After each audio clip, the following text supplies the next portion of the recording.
Kama umekuwa unapitia maumivu makali sana wakati wa hedhi kwa wewe mwanamke, yani maumivu ambayo sio ya kawaida, hii inaweza ikawa ni intramural fibroids, yani huu ni uvimbe, ni miongoni mwa aina za uvimbe katika via vya uzazi, na ni uvimbe ambao unakuwepo unakaa kwenye zile kuta zako za uzazi.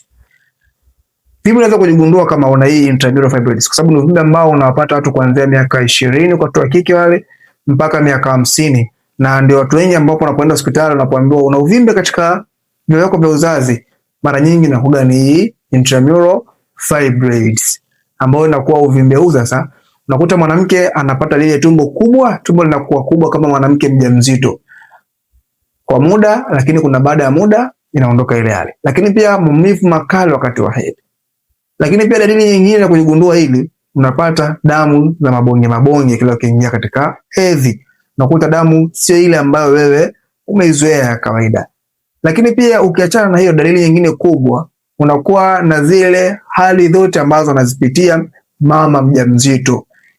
Kichefuchefu, lakini pia kupata maumivu ya tumbo, nyonga, mwili kuuma. Unakuta hizi changamoto zote unazipitia kama vile mama mjamzito, kupata hamu ya vitu fulani.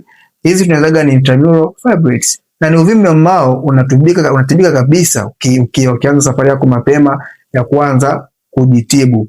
Kwa hiyo kama unahitaji kupona au unahitaji ushauri, basi save video hii ili kusaidia kukumbuka, lakini pia share kwa rafiki yako unayempenda ambaye anapitia dalili ili uweze kumsaidia kuondokana na hiyo changamoto.